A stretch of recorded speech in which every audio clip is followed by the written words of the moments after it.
Drainage నీరు మా వైపు వస్తుంది, అంతే దాడులు చేస్తారా? శ్రీకాకుళం జిల్లా పలాస కాశీబుగ్గ మున్సిపాలిటీలో గల గాంధీనగర్ లో ఒక ప్రైవేటు విద్యా సంస్థ నిర్వహిస్తున్నారు. అందులో విద్యార్థులు వాడుక చేస్తున్న డ్రైనేజీ, మల విసర్జన వంటి వ్యర్థాలు అన్ని సరైన డ్రైనేజీ లేక రోడ్డుపైకి చేరి ఆ కాలేజీ ప్రక్కనే ఉంటున్న మా ఇంటి వద్దకు చేరుతుంది.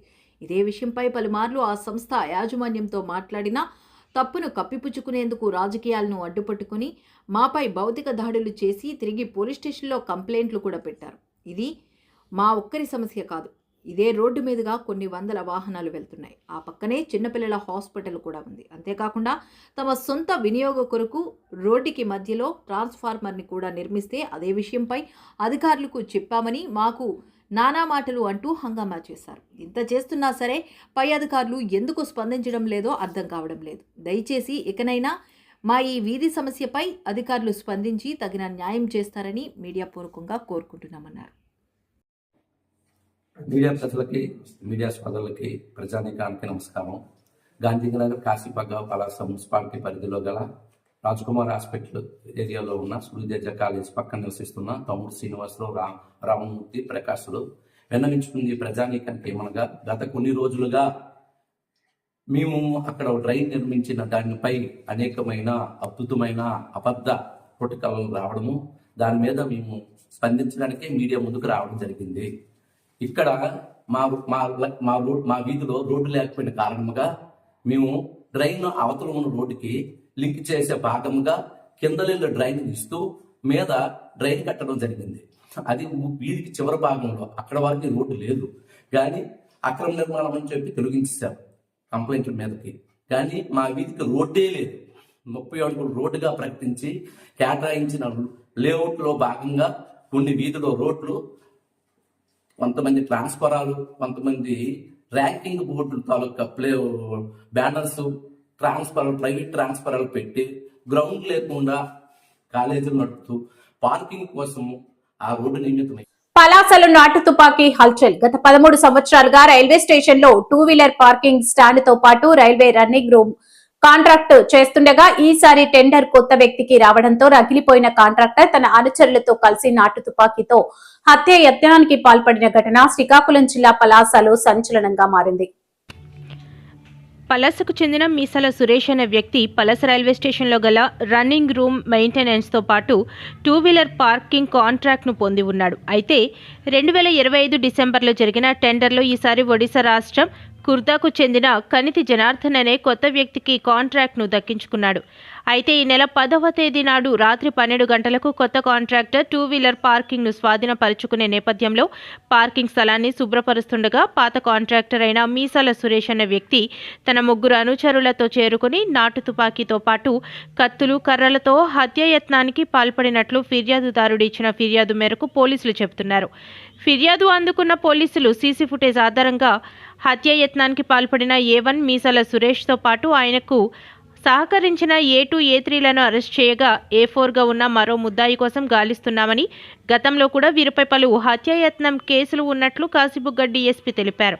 హత్యాయత్నానికి ఉపయోగించిన ఒక నాటు తుపాకీతో పాటు కత్తులు, కర్రలు స్వాధీనపరుచుకుని ముద్దాయిలను కోర్టులో హాజరుపరుస్తున్నట్లు కాశీబుగ్గ డీఎస్పీ షేక్ షహాబాజ్ అహ్మద్ మీడియా సమావేశంలో తెలిపారు.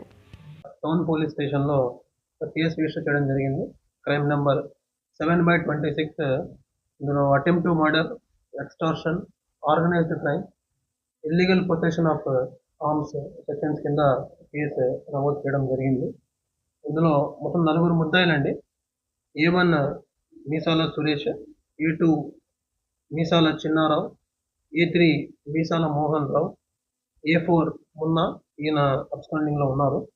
వివరాల్లోకి వెళ్తే గత నెల 22న రైల్వే స్టేషన్లో ఈ బైక్ పార్కింగ్ తాలూకా ఆక్షన్ని జగన్నాథం అన్న పర్సన్ ఈ ఆక్షన్లో దాదాపు 55 లక్షలకి పాడుకొని ఆ 2 వీలర్ బైక్ పార్కింగ్ ఆక్షన్లో ఆయన తీసుకోవడం జరిగింది. దీనిలో భాగంగా ఈ సురేష్ ఎవరైతే ఉన్నారో ఇది యాక్చువల్గా 2012 నుంచి వీళ్ళ హ్యాండ్ ఓవర్లో ఉంది. టూ వీలర్ బైక్ ప్లేస్ అంతా కూడా 2012 నుంచి కూడా వీళ్ళు దీన్ని మెయింటైన్ చేస్తూ ఉన్నారు. ఈ ఆక్షన్లో భాగంగా వీళ్ళు 10th అంటే 9th midnight 12 o'clockకి 10th early morning 12 o'clockకి వీళ్ళు ఈ సురేష్ వాళ్ళు జగన్నాథం వాళ్ళకు హ్యాండ్ ఓవర్ చేయాల్సి ఉంటుంది. సో దీనిలో భాగంగా ఈ జగన్నాథం మధు ఈ ఇద్దరు కూడా 9th రాత్రి 9 గంటలకు స్టేషన్ దగ్గరికి వెళ్ళి ఉన్న స్టేషన్ మాస్టర్కి వెళ్ళి ఇన్ఫార్మ్ చేస్తారు. అంటే వాళ్ళకి ఈ విధంగా ఆక్షన్లో దీన్ని దక్కించుకోవడం జరిగింది కాబట్టి మేము నైట్ 12 తర్వాత మేము వచ్చి దీన్ని స్వాధీనం చేసుకోబోతున్నామని చెప్పేసి అక్కడున్న స్టేషన్ మాస్టర్కి ఇన్ఫార్మ్ చేయడం, సబ్సిక్వెంట్గా స్టేషన్ మాస్టర్ ఉన్న మీసాల సురేష్ వాళ్ళకు కాల్ చేయడం, వీళ్ళు కాల్ లిఫ్ట్ చేయకపోవడం, తర్వాత వాళ్ళందరూ కలిసి 10 గంటలకు ఆ షెడ్ దగ్గరికి రావడం, వచ్చి అక్కడున్న ఈ మీసాల సురేష్ వాళ్ళ వర్కర్స్కి చెప్పడం, అంటే ఈ విధంగా 12 తర్వాత మీ టైం అయిపోతుంది కాబట్టి 12 తర్వాత సేఫ్ జోన్ లో జరిగిన ప్రమాదంపై సమగ్ర విచారణ చేయాలి. మృతుడి కుటుంబానికి ₹1 కోటి నష్టపరిహారం చెల్లించాలి. సిఐటియు రాష్ట్ర కార్యవర్గ సభ్యులు గణేశెట్టి డిమాండ్. పరవాడ ప్రాంతంలో ఉన్న సేఫ్ జోన్ షాప్ లో ఆదివారం జరిగిన ప్రమాదంలో అక్కడ పనిచేస్తున్న సర్వీస్ టెక్నీషియన్ మృతి చెందాడు. అనకాపల్లి జిల్లాలో ఉన్నటువంటి పరవాడ ప్రాంతంలో ఉన్నటువంటి పరవాడ గ్రామంలో సేఫ్ జోన్ అనేటువంటి ఒక గ్యాస్ సంస్థ అనేటువంటి నెలకొల్పారు. ఈ గ్యాస్ అనేటువంటి ఫార్మా పరిశ్రమలు గ్యాస్ సరఫరా చేసేటువంటి సంస్థను ఇక్కడ నెలకొల్పారు. ఈ సంస్థలో నైట్రోజన్ సంబంధించినటువంటి అమోనియాకి సంబంధించినటువంటి గ్యాస్ అనేటువంటి ఫిల్లింగ్ చేస్తారు. ఒక 4 సంవత్సరాల అనుభవం ఉన్నటువంటి ముమ్మడి సూర్యప్రకాశ్రావు అనేటువంటి కార్మికుడు 45 సంవత్సరాలు ఉన్న కార్మికుడు ఇక్కడ విధులు నిర్వహిస్తా ఉన్నాడు. ఆయన ఒక్కసారిగా గ్యాస్ పేలుడుతో ఆయన మృతి చెందినటువంటి పరిస్థితి. విశాఖపట్నం కేజీహెచ్లో మృతదేహాన్ని పెట్టారు. మృతదేహాన్ని ఏదైతే పెట్టారో దానికి కేజీహెచ్లో పోస్ట్ మార్టం నిర్వహించి కుటుంబానికి అందజేయాలనే ప్రయత్నాలు జరుగుతున్నట్లుగా తెలిసింది. అందుకని కుటుంబానికి నష్టపరిహారం ₹1 చెల్లించండి, కుటుంబాన్ని ఆదుకోండి. అదే సందర్భంలో ఈ సేఫ్ జోన్ అనేటువంటి సంస్థకి ఏ రకమైనటువంటి అనుమతులు లేవు. ఫైర్ సంబంధించినటువంటి కానీ పొల్యూషన్ కంట్రోల్ బోర్డు నుండి కానీ లేకపోతే ఇన్స్పెక్టర్ ఆఫ్ ఫ్యాక్టరీ నుండి కానీ ఏ అనుమతులు లేవు. అన్ని కోణాల నుండి దర్యాప్తు చేసి ఈ సంస్థపై చర్యలు తీసుకొని నివాస ప్రాంతాల మధ్య ఇట్లాంటివి నెలకొల్పడం వల్ల ప్రజల ఆరోగ్యాలతో ప్రజల జీవితాలతో చెలగాటం ఈ ప్రమాదం మరింత పెరుగుంటే మాత్రం ఈ పక్కన ఉన్నటువంటి నివాస ప్రాంతాల్లో ఉన్న ప్రజలు కూడా మృతి చెంది ఉండేవారు. కాబట్టి ఈ మృతి చెందిన కార్మిక కుటుంబాన్ని ఆదుకోవడంతో పాటు ఈ యాజమాన్యం మీద క్రిమినల్ చర్యలు తీసుకోవాలని అనకాపల్లి జిల్లా సిఐటియు డిమాండ్ చేస్తాం. ప్రజల పక్షాన నిలవడమే నేరమా? అప్పలరాజుపై పీడీ యాక్ట్ అన్యాయం. అడ్డు రోడ్డు జంక్షన్ బహిరంగ సభలోని శ్రీనివాసరావు కేసు రద్దు చేసి తక్షణం విడుదల చేయాలని డిమాండ్. ప్రజల పక్షాన పోరాడుతున్న రైతు సంఘ నేత అప్పలరాజును చూసి ప్రభుత్వం భయపడుతోందని సిపిఎం రాష్ట్ర కార్యదర్శి వి శ్రీనివాసరావు అన్నారు. ఇక్కడ ఈ అచ్చాపురం, నక్కపల్లి ఈ మొత్తం ఈ మండలాల్లో కోస్తా తీరంలో ఉన్నటువంటి వందలాది గ్రామాల్లో లక్షలాది ఎకరాలని అక్రమంగా అన్యాయంగా దురాక్రమణ చేస్తూ బలవంతంగా భూములు లాక్కుంటూ ఇష్టానుసారం కార్పొరేట్లకు పందేరం చేస్తున్నటువంటి వాళ్ళు ఎవరు దురాక్రమణదారులు, ఎవరు చట్టాన్ని ధిక్కరిస్తున్న వాళ్ళు, ఎవరు అశాంతిని సృష్టిస్తున్న వాళ్ళు. రాజేపేటలో రోజుల తరబడి శిబిరం వేసుకుని పనులు అనుకుని ఆడవాళ్లు మగవాళ్లు అక్కడే కూర్చొని మా పొద్దు ఈ బల్క్ డ్రగ్ పార్కు అని చెప్పని ఇక్కడ వాళ్ళందరూ కూర్చొని ఆందోళన చేయడానికి కారణం ఎవరు? మీరు కాదా, మీ విధానాలు కాదని అడుగుతున్నా. ఇక్కడ హోంమంత్రిగా ఉన్నారు నియోజకవర్గం అనిత గారు. ఆమె ఇంతకుముందు ప్రతిపక్షంలో ఉన్నప్పుడు చాలా ఉద్యమాలు నడిపారు. ప్రజాస్వామ్యం గురించి కూడా మాట్లాడారు.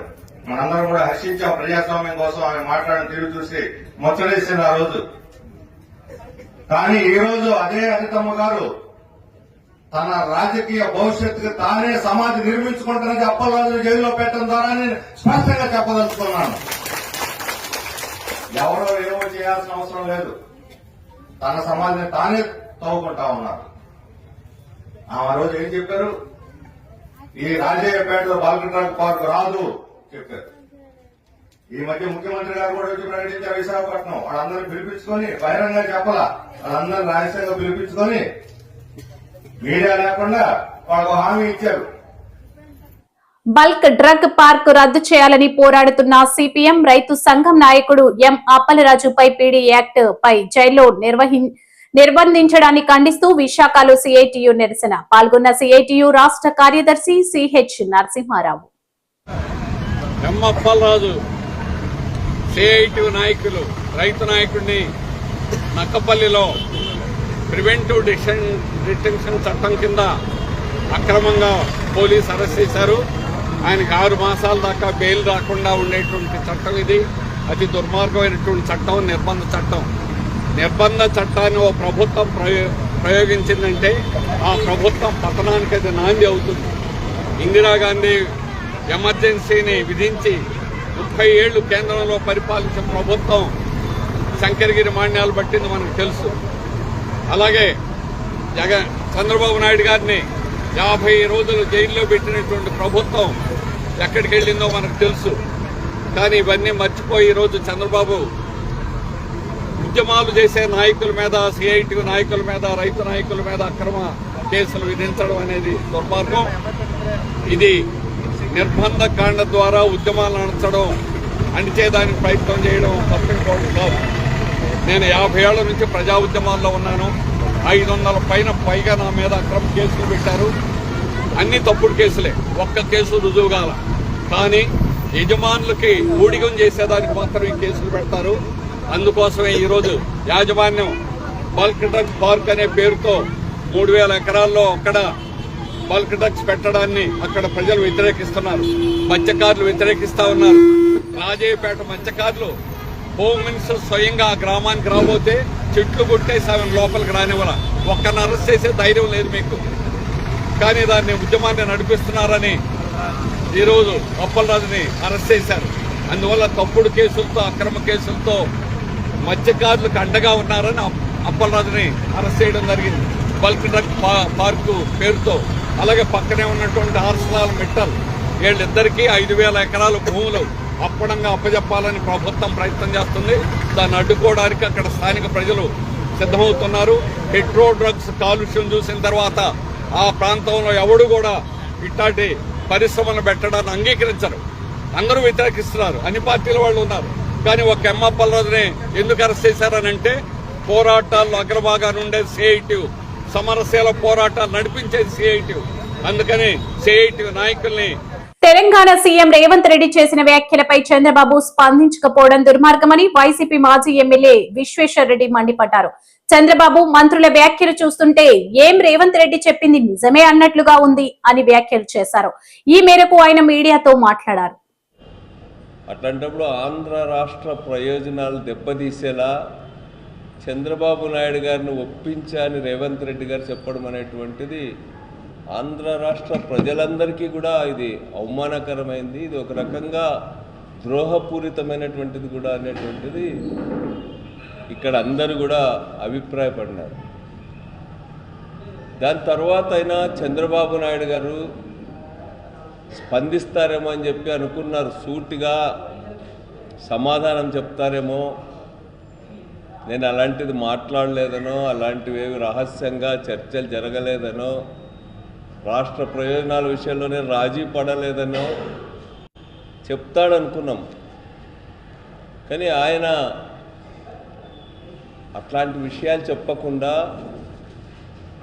రాయలసీమ లిఫ్ట్ ఇరిగేషన్ అనేటువంటిది చాలా పరిమితమైందని, ఆ ప్రాజెక్ట్ అవసరమే లేదన్నటువంటి రీతిలో